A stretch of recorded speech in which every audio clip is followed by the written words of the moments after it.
Gaúchas e gaúchos, estamos numa guerra sanitária. O coronavírus é um inimigo invisível e traiçoeiro.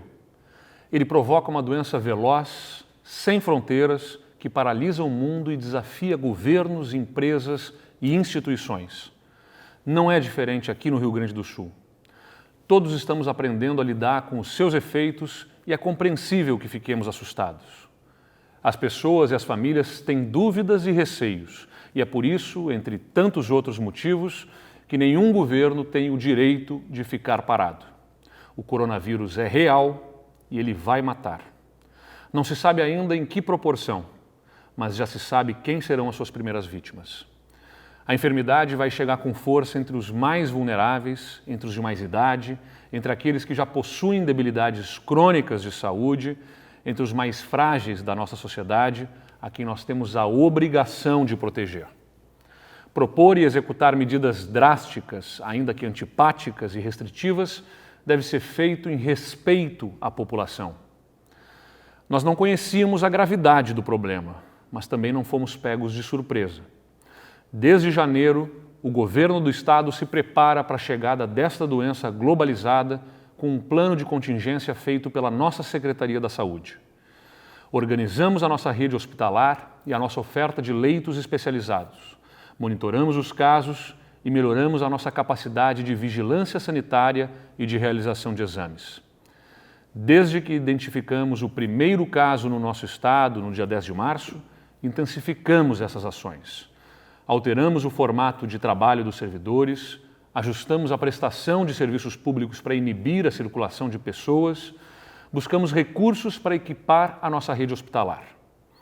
Apresentamos projetos de lei para a nossa Assembleia Legislativa que nos autorizam a contratar temporariamente servidores para o nosso sistema de vigilância sanitária e de regulação hospitalar. O nosso parlamento, comprometido com o nosso esforço, já aprovou essas matérias. Também mobilizamos o nosso sistema financeiro público para criar mecanismos de alívio financeiro para a retração econômica que virá e que vai afetar o emprego e a renda de muitas pessoas. Haverá um recuo da atividade econômica em todos os setores, com uma forte repercussão fiscal sobre as nossas contas públicas. Decretamos estado de calamidade pública com medidas ainda mais drásticas. A partir de agora, vão ser adotadas novas restrições com caráter de determinação e não mais apenas de recomendação. O nosso objetivo é qualificar o atendimento aos pacientes, garantir o abastecimento e restringir a circulação de pessoas no território. Nós não estamos sozinhos nesse enfrentamento. Buscamos os demais poderes para somarmos esforços nesse grande movimento de conscientização e de solidariedade que eu devo liderar como governador, mas que não vai ser efetivo se não tiver o envolvimento de todos. E não temos tempo a perder. Cada um de nós é sim capaz de atuar significativamente contra a expansão do coronavírus. Por isso, não se exponha, fique em casa, proteja as pessoas de mais idade. Não faça festas, não faça eventos, cerimônias, reuniões presenciais. Tudo o que puder ser cancelado deve ser cancelado. Você pode estar com uma falsa sensação de que há excesso de recomendações, talvez porque ainda não tenhamos tantos casos confirmados. Mas eu posso lhe garantir, não economize no cuidado. Não podemos esquecer que há um intervalo de tempo entre o contágio e os primeiros sintomas. Certamente o vírus já circula nas nossas casas, nos nossos locais de trabalho e de diversão, e é agora que nós precisamos mudar os nossos hábitos. Reforce a higiene das mãos, pratique as regras de etiqueta respiratória e procure se resguardar em caso de sintomas. Fique em casa e cuidado com as fake news. O governo do estado mantém um portal com informações confiáveis sobre a doença, o saude.rs.gov.br/coronavírus. Não é apenas uma onda de histeria coletiva.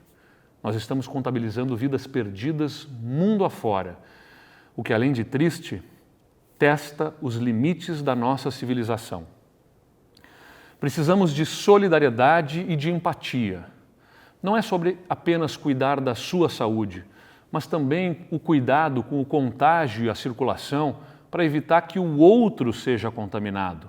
E esse outro pode ser um familiar, um amigo querido. Nós estamos na etapa inicial de recomendar os cuidados de distanciamento social.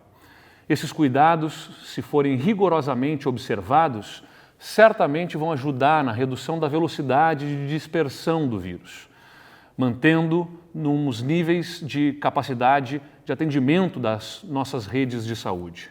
Gaúchas e gaúchos, que saiamos mais conscientes desse momento histórico, que ao final dessa travessia nós tenhamos aprimorado a consciência de que nós somos uma única espécie e que somos absolutamente vulneráveis. Que saibamos acreditar mais na fraternidade e na força da cooperação. Nós temos no Rio Grande do Sul um povo afetuoso. Que nós tenhamos, daqui a algumas semanas, apenas saudade dos abraços, dos beijos e dos apertos de mão que nós não estamos dando hoje. É muito melhor a saudade de um abraço e de um aperto de mão do que a saudade de alguém que partiu. Eu conto com cada um de vocês. Muito obrigado.